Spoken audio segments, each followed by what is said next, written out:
এই যে দেখছেন, এগুলো হলো বাংলাদেশি কাঙ্গালু দেশি লুঙ্গি বাহিনী। এই কাঙ্গালুরা এই এখন একটা কি হচ্ছে যে ভারতের যে সমস্ত অবৈধ বাংলাদেশিরা আছে তাদেরকে ভারতীয়রা কিন্তু পাঠিয়ে দিচ্ছে যে চলে যান, আপনার দেশে চলে যান।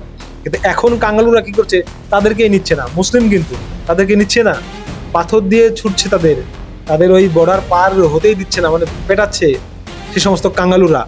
বিডিআররাও তাই, মানে মুসলিম মুসলিম করে, অথচ সেই সমস্ত মুসলিমদের আর নিচ্ছে না। এখন ভারত থেকে যাদের পাঠিয়ে দেওয়া হচ্ছে অবৈধ বাংলাদেশিদের, যারা লুকিয়ে ভারতে এসেছিল, তাদেরকেই নিতে চাইছে না। এমন অনেক জায়গা দেখুন, ভারত সমস্ত জায়গায় বর্ডারে কাঁটাতার দিয়ে দিয়েছে, বাংলাদেশ কিন্তু দেয়নি। পয়সা নেই, কাঙ্গালু দেশ, অশিক্ষিত দেশ, লঙ্গি বাহিনী, পড়াশোনা জানে না, 10টা 5টা করে বিয়ে টিয়ে করছে, অশিক্ষিত, মানে কি বলবো, ভাষা খারাপ, এত ভাষা খারাপ ওদের, বলে বোঝানো যাবে না আপনাদের।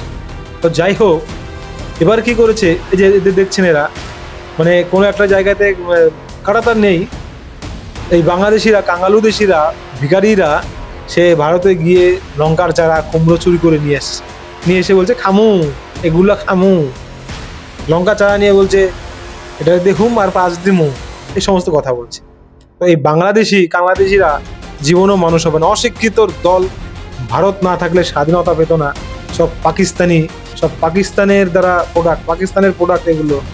সকলকে বলছি না, আপনার সকলে রাখবেন না, যারা পাকিস্তানি প্রোডাক্ট তারা বড় বড় বাতলিং ছাড়ছে।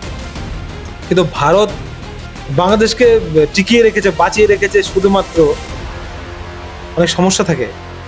তা না হলে ভারত যেদিন কোনো শক্তিশালী সরকার, মানে যোগী টোগির মতো কোনো রাগী সরকার আসবে না, একদম কুচলে দেবে একদম। এই কাঙ্গালু বাংলাদেশিদের একদম কুচলে দেবে। মোদি টোদি ভারতীয় হিন্দুদের নামে আজে বাজে এত বাজে ভাষা বলে এরা, অশিক্ষিতরা। এদের তো কোনো জ্ঞান নেই। এদেরকে কি বলবো আর, এদের মুখে বলে লাভ নেই। এখন যা দেখা গেল, ভারতের উচিত এদের একটা শিক্ষা দিয়ে দেব, মানে পেদানো উচিত এদেরকে। ভারতের উচিত একটা বড় আক্রমণ করা। বড় বার বেড়েছে, ভাষা জ্ঞান নেই, মোদি ঠোদি হিন্দু টিন্দু, আজে বাজে ভাষা।